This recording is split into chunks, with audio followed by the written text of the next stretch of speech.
And then in Restream, you selected LinkedIn and whatchamacallit.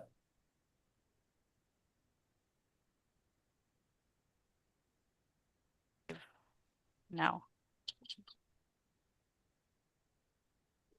YouTube.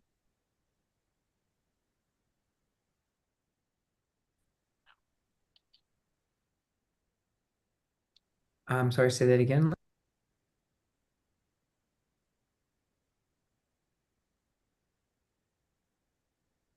Can you hear her, Marcus? I can't hear her. No, I can hear you. Yeah. Can you hear me now? Yeah. Yes. No, we're live. Oh, we're live. Okay, so what should I be monitoring? Should I only, hey, hi, we're live, we're live. So welcome to Make It Rain. This is Marcus. Len, what should I be looking at while we are, while I'm viewing this? Because right now I see OBS.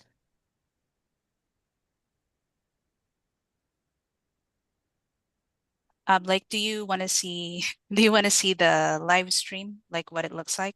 Not necessarily. I'm going to have, I want to focus on Marcus and whatnot, but like, I mean, I can just look at OBS because that's what I can control right here. Does that make Yeah, sense? just Okay. OBS, yes. Okay. Well, we can probably just begin then. So, welcome to our first ever episode of a live stream of Make It Rain with Trevor Crane. And today, my sexy guest is Marcus Van Alphen. And, brother, excited to have you here and talk about what you're going to be doing with your books and your dream and whatnot. And so, I know we're going to talk about fear and courage in the workplace and whatnot. Talk to me. What should people expect from today's show? Well, I'm hoping they get excited and inspired because basically, I'm sort of sick and tired of seeing people coming home from work and not feeling very well, and I would like to change that in the world. If that's the one thing I can change in the world, great. So that when people come back from work, they're not feeling crappy. Exactly. What are they feeling instead? Well, I'd like them to be feeling energized, to be feeling like, hey, I've just had a Okay. great day. I've done magnificent stuff. Hmm. Hey, let's carry on doing this for the rest of my life, if not longer. That's awesome. Brother, let me go ahead then and talk to you about or share with the audience here a little bit about your book and like why we are have met and even doing anything. So if I'm sharing the screen properly, what you see here is Marcus's new book, The Excellent Leader. And I know you have a whole series here. And we started working together to help you with Epic Author and Epic Media and just reach more people. And so, what would you say is your big dream, Marcus? And like, what's the vision for what you're doing, with your business and your brand, and like why the books and whatnot? Well, basically, I've always been somebody who wants to change the world. So that's always been my passion. Except I see most of the great world changes that didn't turn out too well with them. So my idea is how do we do this differently? So a large part of my work has always been psychology, counseling psychology. And a large part of my work is counseling people who have burnout and all those kind of other things, often work related. They come from either toxic work environments or just playing, too much. So everything which makes them unhappy. And really, this really triggered me of saying, hey, if there's one thing I can change, that would be, well, if there's one thing I'd love to change, that is this leadership thing. So, how do leaders look after their people in a different way that it's good for their bottom line and it's good for the people who are working for them? Because then I believe we're going to make the world a better place. Simple as that. Okay. So let's go ahead and I'll have you repeat that so that we've got it here clean and fast. Something just went funky with my screen. You see if I can. Oh, look, Mm-hmm. I see Oh, myself in triplicate. That is yeah, I see you in triplicate too. I don't know. Did that go away? It's gone away. No, no, no. I see you Okay. and I next to each other. I see you and I. Hold on. Let me see if I can do it Now you where see we're me. actually. Okay. Okay. So okay. Awesome, brother. So let's go ahead and if Elon Musk is saying that we need to populate Mars, or we'll die as a species, and that's his mission statement, that's the dream. Like he's trying to Mhm. become multiplanetary. Let's say, I don't know if I've got the language perfect there, but I think I've heard him talk about that before. And it's something that I can say and share with others. So for you, if you were to go ahead and say, here's my dream, here's my vision, this is what I want the world to look like, this is like what I'm trying, so that somebody listening right now can share it with the world, what does that look like? What does that sound like? Actually, to put it really simply, I just want people to come home feeling great. I've just had a good day at work. That's basically my dream. Okay. So how are we going to make that happen? How are we going to go ahead and make sure people come home happy from work? Well, I believe it's all got to do with a paradigm shift because if I look at our world, I look at what's happening in the world, I look at organizations, especially large organizations, Mhm. there's sort of a common theme that runs through everything. And that's this idea of leading by fear or leading by instilling fear Mm. into people. And I believe Got it, that, got it. Let me interrupt for a second because I yeah, want to capture this because you had said that that's what you wanted to talk about today, the difference between courage and sure, fear. So let me ask this sure, differently. If you have the dream of having people show up and they're happy to go ahead and come home from work and not feel sure, energy, lack of energy and drained and like piece of crap, let's say, then sure, what you probably recognize that for a reason. So you're saying the exactly. potential cause of what's not making the work environment awesome is, and now I'm like setting you up a little better to talk about the context of Sure. why this is important to you. Correct me if I'm wrong. Sure, because I basically believe that the reason people go home either happy or unhappy has often got to do with leadership. And if our leadership paradigm is fear-based, I believe we're not going to make any changes. I believe working from fear, and there's a lot of science to support what I'm saying, actually keeps the status quo. It doesn't invite change. And so did you have any examples or stories of this of how you have Hmm. seen fear in the workplace? Is there something that stimulated this for you of why get involved in this in the first place? Well, it doesn't even have to be workplace. It can even be societal. There's several ways of looking at how does this Hold on, that's not my instilling. question. My question is Yeah, why is this important to you? Like what showed yeah, up here that triggered you to say this is an important thing? I want to know the impetus of why you've sure, been on this track. sure. Because my experience generally is if I'm talking to leaders, that my how should I say this? The people who are prepared to listen, there aren't very many of them. So a lot of people are keeping the status quo with the idea of this is the right way to lead. And while we maintain that, I don't believe we're going to get any better. In fact, we're only going to get more of what we've got. Okay. It's a really basic thing. If you carry on doing the same thing and expect different results, that's What probably the made most you get insane in? thing you can do. What made you get into this business, this industry? Why are you doing what you're doing, and are you standing for what you stand for? What happened? Basically, I'm here. I've been the victim of a toxic workplace myself. Aha. That's a long time ago. Okay. And I'm seeing the effects it has on other people, especially in my counseling practice. And that pain that I see people going through is my driving force. I want something different. And I'm curious, and there doesn't have to be, so this is okay Sure. if not. Was there an inciting incident, or is it a combination of stacking challenges and clients that you saw that made you say, "Hold on, I need to make this the Mm. my mission in life." Exactly. It's more the stacking. If this happens to one person, you can deal with it. If it happens to 10 people, you can perhaps still relativize. But when you get to 100 people, you start thinking, what the hell? I mean, wake up. Well, I've heard about that. Like, let's say we're talking about someone who deals with heart surgery. Like I've heard people that Yeah, have done, yeah, been surgeons who've said like, why am I having to remove all this plaque and fat and whatnot from sure, this human? sure. And they get tired of doing all these cardiac surgeries, saying, what can I do to go ahead and make it better? And they're like frustrated with the thing. So you saw in your practice hundreds of people coming to you with this toxic workplace and then the effect that that's having on their mental well-being and whatnot. So that was the impetus, something like that. Well, it goes further than that because the funny thing is that the effect on the organization is devastating too. It costs them huge amounts of money. It's bad for their bottom line. It's bad for the people who are left over in that organization, that they have to do more work with less people, less talented people. So on all fronts, it's a no-brainer as far as I'm concerned that this is not the way forward. And so, what is the dream? And I'm saying this again because you said in an ideal world, we would have, people would come home happy from work or something to that Exactly. effect.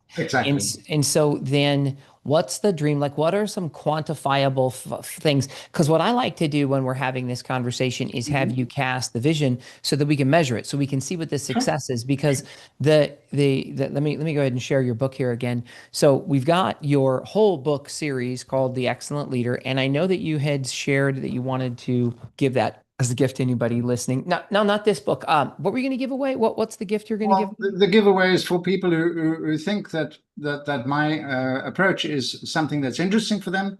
They can go and do the first course I've developed for completely free of charge. Cool. So I think I just changed that so that everybody can see the QR code and they can go to your website here. So that's free Exactly. well-being program. And I think Yes. it's called well-being. What's the name of the program? I just put up the Oh, I've forgotten what exactly I've called it. sounds riveting. Okay, but you're gonna give It's this. basically that that your team member takes you home with them. In other words, the impact you have as a leader on the team, on people. Okay, so this is $1,000 program. They can go to excellent-leader.com to get it. Yes, And you've got a coupon code because I think you charge exactly, for this on your site. So they need to go to the exactly. coupon code. Len, let's make sure that we put that in the description here so people can go to JU34PHB. If you're listening to this, PDH. Did I say it wrong? Okay, I'll try You again. said PHP. Okay. So the coupon code to get the $1,000 program for free is JU34. P is in Paul, B is in boy, H is in horny. Did I get it? Or did I just lost Marcus for a second. Hello, Marcus. Hotel. Are you with me? Oh, yeah, that too. I lost I'm you for with a you. second, Marcus. I'm not sure what happened with our stream, but did you hear me say H for horny? Yes, I heard you saying H for warning. I said H for hotel, but we, Oh, dude, I'm losing you just a little bit hmm, during our thing. So I heard H for hotel. I'm frozen. What's happening? You are frozen. You are frozen. Let's see if there's anything I can do on my side to fix that. Hello, Marcus. I Let's see. hear you. We'll make me just a little bit bigger here since you're frozen. You look We're still amazing. frozen, but see, there's nothing wrong with the internet. Yeah, yeah. Oh, there you are. You're back. Yes, something's happening. Something's happening. Something's happening. Okay. So, I think it was just the internet. I heard the word horny, and I thought yeah, we have that's to it. act. That's so dangerous. So Marcus, So I dangerous. interrupted your vision of what the dream is that you're casting. Um, Sure. to basically share the $1,000 gift that you wanted to give away to everybody. And thank you for that. It's very generous. I always ask my guests, and I've enjoyed doing this for years, like, what do you have that's some of your best stuff that you can just give away? So if people want Sure. more, they can come Sure. and consume it with you. So let's make that code good for forever. If so, instead of it just being like 2 weeks or whatnot, but please go check that out. And then Marcus, cast the vision here with clarity so that somebody listening or watching understands what you mean by like what are some of the measures that we're going to know that we're moving in that direction and what are some quantifiable things that you want to have happen for you? Like, do you want to achieve #1 bestseller with this book or another one of your books? Like, let's say that you were to cast a vision in the next 90 days or 100 days or 12 months. What do you want to see come true in the world? Like, what's the vision that you have for that short-term vision? Well, the vision you can look at from different perspectives. The vision I see for what I would want an organization to see in their metrics is literally less absenteeism, less staff turnover, and just more productivity. And those are very measurable metrics. And When it so comes, yes, when I'm sorry, when you typically work with a business, is that your customer? Like you work with the organization and you're trying to help them increase that. And so again, it is about less absenteeism, more, would say it yes. again. Yes, less absenteeism, less staff turnover. So, Mhm. people who leave the company. So it's all about staff retention, keeping your talent, making And, sure that the money you spend on hiring them is actually worthwhile. and how long does it typically take you to impact that kind of change in an organization with what it is that you practice and teach? My experience is that 1 year is the time that it takes before you start seeing results, but the best results come after 2 to 3 years. Because Well, what we're talking that's about is a change in culture. We're not talking about just a little tweak. That's like the marshmallow test, man. That's like you got to have Sure. some patience. So you're Sure. saying that you need to plant seeds to shift that culture. So is Sure. that the typical engagement for you then? To it would someone the best situation is to implement and execute what you recommend for at least 12 Exactly. months or more, and then to see Exactly. the impact. Makes Exactly. And sense. start top down, because nobody at the bottom is going to do what you're telling them to do unless they see what's happening on the top is the same. Okay, so then let's pivot this. So, if I understand you correctly, you have a dream of Yeah. um, having every employee, the people basically enjoying their workspace and not coming home Sure. dead to the world. And like that Sure. was the That's core my dream. challenge that you saw in your practices. Like Yes. the enemy here is the toxic workplace. Yes. So instead of that, you want to feel like what would you describe? What's the opposite of that? You said, A psychologically safe workspace. okay, psychologically safe workplace. And when I come home, I feel what? If I'm the employee. You feel energized. You feel you've been able to do what you're good at. You What feel makes that happen? Like what has to happen for me to believe that? well, for starters, if you don't feel safe at work, if you don't trust your employer, how are you going to give the best? Okay. You're not going to say, hey, listen, what we're doing now, I can see challenges in what we're doing. I can see perhaps possible mistakes we're going to make. You're just going to shut up Mm. because it's not good for you, because you're going to get your head chopped off. And it's in the long run, it's not good for the organization because things are going to go wrong. Okay, so again, you said that it's because of this fear-based situation instead of a courage-based situation. Exactly. And so the impact that is had in an organization that is driven by fear versus courage Sure. is one that creates this Sure. increased absenteeism and lack of engagement and people having challenges and toxic environment and whatnot. Okay, cool. So then it's the conversation of it being a culture that is safe, and Exactly. um, then talk to me about who in an organization can impact this change and start the change, the ripple effect that you're trying to have happen here. You Sure. mentioned that it's Sure. a trickle down, so I have an idea. hmm Well, we're starting off with who's really my customer, because my ideal customer is actually the CEO of the middle-sized organization. Because my experience is the large organizations, they're too stuck in what they're doing to be really open to this new idea. And I believe they will only follow ideas that work rather than implement ideas that work. Mm. What's a describe that size organization that you perfect for you to connect with? I'm guessing the ideal size for me is between 50 and 100 employees. It could be slightly bigger, it could be slightly smaller, but that's sort of the ballpark that I think Okay. is where people are open still to try something different, and also, yeah, are willing to take. It's not really a risk if you ask me, but Mm. willing to try something different. So willing to step into what I call courage, rather than sticking with what we've got, which is the result of acting from fear or anxiety, What whatever are you want. some examples of a courageous leader as you would describe it? And what's like Hmm. instead of instead of acting in fear, like maybe give me a case, like an example of Simple. typically people do Yeah. this and then they don't do that. And I could imagine when I've worked with organizations, I'm typically Mm. trying to get to the CEO or the gatekeeper, Sure. excuse me, through the gatekeeper to the CEO or the Sure. founder of the Yes. organization. And I find that the team of people that work with them are scared, Yes. like losing their job. Like that's the whole thing is they Exactly. don't want to look Exactly. stupid. They don't want to get fired. They don't want to get demoted. Exactly. And it's dangerous for them to even make the introduction or open the door for something. And so I would say that like a driving behavior in organizations that I've Hmm. an underlying belief is that there's just this fear, like you just mentioned, Yeah. of like what's going to happen if they screw up? They're going to lose a lot. And Exactly. so that's not what the business owner wants is like a fearful team, but like what's the difference in an organization? Yeah. Go ahead. When you go to courage. Yeah.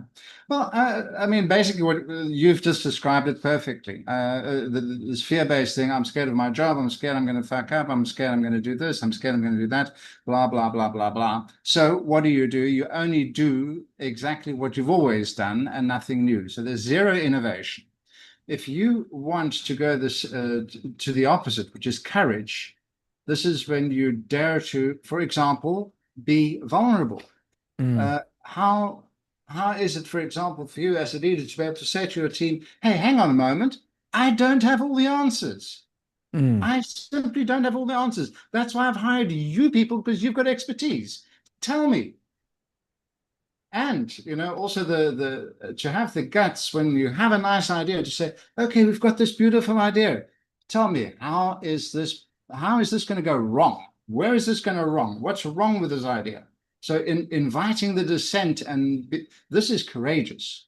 mm, This is being vulnerable is not an act of weakness.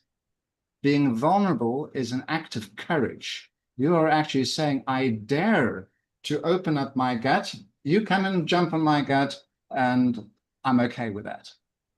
So that's really, in a nutshell, the switch.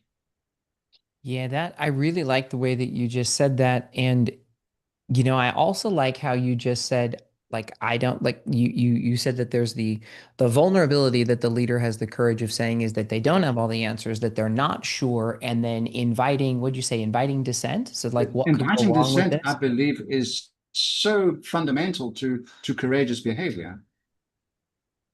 Yeah. Huh. I like that. So, Yeah, yeah, that yeah, inviting dissent. So yeah. okay, so Let's play then devil's advocate. Let's you know, well, I mean, in telling, I always find that I mean, I would much rather hear no and I don't know than just blowing smoke up my ass about what I'm exactly, asking for. Like just exactly. and then we can figure it out together. It's the lack of authenticity, and I think the shameful Yes. part about a lot of this is that when we create, I, business owners, whatever, create an environment where someone feels scared to go ahead and share that thing, like that's the thing that Yes. really sucks. So, dude, who's we talked about a mid-sized organization that you like to work Yes. with, and this is the Yes. who that you might go out and help. So if you've got the Sure. dream is like a happy work environment, and then so that people come home and they feel inspired and happy and they're contributing and they feel like they're having an impact and work doesn't suck. How about that? And Yes. then it's mid-sized companies, 500 to 1,000 employees that you feel like you can have the most Sure. engagement with. Is there, like, if you're looking to do interviews for your book, I know that's something that Yeah. I talk about a lot, or you're looking to connect with like people, who do you need to connect with so that they can help you with this vision? So somebody's paying attention right now. Sure. I don't know if they are an employee or the CEO. Like, Exactly. who are you looking to connect with, partner with, and collaborate with to make this happen? Who can help you? Look, who can help me are really the people who are battling and who are doing what I'm saying. Really, already they are already uh, know this idea of, if I create safety, if I create a proper environment in which people are allowed to collaborate, that's going to work good for me. Now, typically, Okay, and I so I'm don't going to want, interject here because I want to make yeah, sure that I'm asking a question and I'm getting an yeah, answer that I can go and put a name and a face to. yes, So I want to we're give you talking the about the who's. who. Yeah, let's do the name and the face because it can't be vague. I'm looking at a dude or a gal. Sure. Now you're looking at a gal because typically, and I don't want to be stereotypically gender whatever, but typically my experience is that the gals are slightly more open to this idea of using their empathy, using emotion, and using all these kind of things in their leadership style. Okay. Because I'm not looking for the women leaders who have learned how to behave like men, because they're actually still doing the same thing as what we've always been doing over the last 50 years. So I'm looking for the people, and I believe that it's the women probably age, I'm guessing 40-ish, Okay. that are in this battle and they want to win this battle. Are they in the battle and they're working in an organization where they're part of the leadership team or they're part Yes. of the people that are being led or both? I believe these are the CEOs, the VPs, people like that. Got it. So you tend to find that leaders who care Leaders are who the can. ones that have an idea that empathy is a powerful virtue and they see the culture that they have Yes. and they say this is not the culture that we want. There's a better culture we could have in our Yes. organization so that everybody on my team leads with courage versus fear. And so Exactly. you find that caring Mhm. humans, many women have a better an understanding of their Well, and emotions and largely empathy. this, yeah, largely this, it's a societal effect. I mean, a lot of men have been brought up. You've got to be tough. You shouldn't drop a tear. You know. So, uh, whereas when you think about it, that's the biggest bullshit you can think of, really. I mean, men experience emotions just like women do. So why should we behave differently? Okay. Uh, So if you're calling to the world right now and somebody's watching this and they're like, okay, yes. how can I support Marcus in his mission? Who would you like to be introduced to? Well, really, I want to be introduced to people who can share the challenges they have faced in getting to where they are. Because basically, I want to make sure that in my book, I'm covering these challenges. The people I've spoken with, I have already got a lot of positive feedback from. A lot of them are saying, yes, I am dealing with a lot of the themes that they're dealing with. I want to make sure that uh, I've got, well, the Okay, depth. so I'm Depth in confused that. on who to introduce you to. So I'm assuming that someone else might be as well. So let's go ahead and do this again. How about this? You want to be introduced to successful, empathetic leaders in medium-sized organizations. Because I'm Correct. guessing you don't want to talk to assholes. And I'm guessing you don't want to talk to people who don't give a crap about their culture. You're looking for, and you don't want to talk about Exactly. poor organizations. So you're looking for really successful Oh, mid. Go sure. ahead. Go ahead. You do it. Yeah, exactly. Because the boring people, I mean, it's a waste of my time. It's a waste of their time because nothing's going to change. So let's just skip it. Okay. So now using your language, how would you Yes. say that, like who you're looking for? And I'm going to remind you of what I just shared. And I don't know if this is language you want to model or not. It's up to you. The Uh, language used was perfect. okay. So go for it. Middle-sized organizations, successful leaders who are already using the empathic way of leading and who want to actually make this the standard way within their organization. Successful, caring leaders who are Exactly. open to leading with empathy.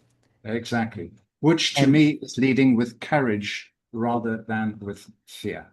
okay, beautiful. So if you know of anybody who's a successful, caring leader who is open to improving their culture and their workplace and leading with courage versus fear, then this would be a great introduction. And I know that you have, go ahead and just let's wrap this up. And I want to share with them how many books you have in the Executive Leader series. And where I'm going to ask one more question before we're all done. But talk about how many books you've got, what's coming next for you on like your what book are you promoting right now? Or we're working on a new book? Because I know interviews are a core part of what you're doing. And you said you're looking for people who are Sure. willing to share their journey of where they are and then where they're going and their challenges.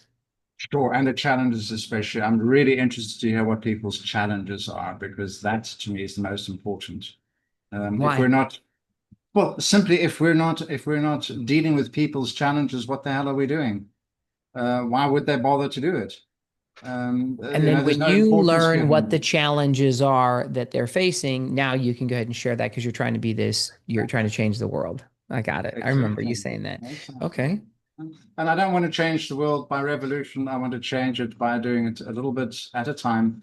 So if I can find a sufficient number of middle-sized organizations who are courageous enough to go this route, I'm a happy man. Okay. All right. Well, make sure you send Marcus a message. Let me do this one last time, brother. I'm gonna pull open your book here. And this is what book number in your series is this? This is the first one. This is really this is the basic thing. The idea was born from what we were called. Well, I started in the high tech industry, and in the high tech industry, because we are talking about highly educated people with different expertise, there generally isn't a hierarchical leader. So we were talking about personal leadership, and that's where this book originally was born. Mm. And subsequently, I've built it out to include, well, actually leadership in general. And And how the many books in the series, series? there are three books in the series, of which two have already been published. Okay. And that is And The what's Excellent the Leader is the first one. Mhm. The More Excellent Leader is the second one. And I think you can guess the title of the third one. Most excellentist? The Most Excellent Leader. So, and that's the one I'm still busy on, and that's where I especially want to get into contact with CEOs and get to really check out what are their challenges, so to make sure that number three is completing the series adequately. Okay, so the most excellent leader is your new book, and if you have people reach out to you at excellent-leader.com, you can go get the free well-being program. There is Sure. a special URL that this QR code actually goes to, so make sure that you check that URL or check the description in the feed description, whatever, so that you can get it. Sure. And make sure you take a screenshot or capture this code so that you can get the Yes. $1,000 program. I'm not going to repeat it again because it'll take me. But make sure you go get that code. And then, Marcus, what I like to do is set up a situation where you make some declaration of what you're trying to achieve so I can invite you back. Like, this is your Sure. welcome to the world, your introduction to Sure. at least my little universe of my Mhm. multiverse of Make It Rain. When can I invite you back when you've achieved what result? What is the vision that you're trying to capture in the next 100 days or less? So we can invite you back to celebrate. Would it be the launch of book number three, becoming a bestseller with it? Like, some success story of one of your new clients. What would it be? I think my first milestone that I'd really like to reach is the first organization that really goes for the full package, which means that they make this part of their program, that they really want to change their culture to be a courageous culture. I think the first one is my first milestone, That's and of beautiful. course that's not where I want to end.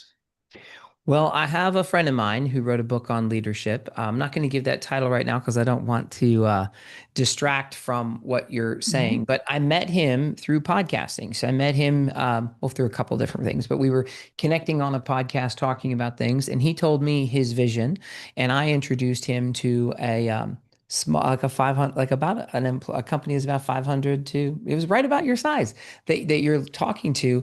And I knew the owner of this company. I made the introduction. It was from Peter to Jack. I can do first names, and they ended up working together and embarking on a new culture change inside the organization and transform the organization. And through the See, this is why who is so important, because then I can go ahead and think of a first name of a person that I can introduce someone to. And it changed that guy's organization. He blew it up after that. Peter was the company owner, and they expanded to new territories. I introduced new people to Peter that would end up running part of the culture implementation inside their organization. So I think this my belief is that we're one person away from making our dreams come true. So one of my intentions of the podcast Make It Rain is to make sure Make it that rain. we are clear about what's the vision that you have, Sure. who can help you make that vision come true, and who can you help and serve. And Sure. so let's go ahead and make sure that we've got we have legs with this. And so I'll do everything I can to go ahead and help you share your vision with the world, so that we can go ahead and have people be happy to come Sure. home after work at the end of the Well, day. and the funny thing is, and its research has shown that it's also profitable. The companies who do this, on average, have a 3% better return every year. Very nice. 3%. Let's make that 300%. I got to figure out how we can make that happen. Yeah, well, and as I said, this is the research that's been done by Mm, London Business School. They've done the mm. research. They've crunched the numbers. 3% per year on the Well, on the bottom line. that's not bad to compound over time, since this is going to Yeah. take a little while. So here we go, brother. Thank you so much, Marcus. Is there anything else you want to share? Just parting words with everyone as we go off into the sunset. Yeah, well, I think it's this whole idea of why do we need to step over fear? And if you think about it, it's not that difficult. Our whole criminal system, for example, is based on fear. If you get caught, you get put away. What does that teach people? It teaches them not to get caught. Yeah, I hope the metaphor is clear. I I got it. Okay, brother. Thank you for being here. Thank you for Welcome, having by me. the and I just I think I forgot to share this earlier, but like Marcus is one of our new epic authors, and I'm excited to see book number 3 come into the world and make a difference in the world and have help you change the world. So let me see if I can zoom out a little bit here. And brother, I want to. This is my virtual handshake to you. I'm excited to go ahead and work with you here in the future, like and help you make your dreams come true. So thank you so much for being here, being a guest, and I can't wait to. See the successes and invite you back to celebrate that you have a new organization that's taken on the Mhm. methodology that you shared. So thank you, brother. Yes, and thank you very much for having me. You're welcome. Len, since this is our first example or one of our first runs of doing live on Make It Rain, and I think we're on YouTube and LinkedIn right now, is there anything that you have that we need to do to wrap this up, or were there any comments from the peanut gallery? I got to get accustomed to what this looks like when we're doing a show. Yeah, we got a comment to share the code. So if you could share the code again, if you still have Okay. it. I do. And ideally, Len, if you can type that in the chat with them and give them the code, it's Yep. JU34, P as in Paul, B as in boy, H as in horny, because Marcus is so horny and happy and healthy. And I don't know, anything else that starts with H. Okay. Anything else, Len? That's it. Okay.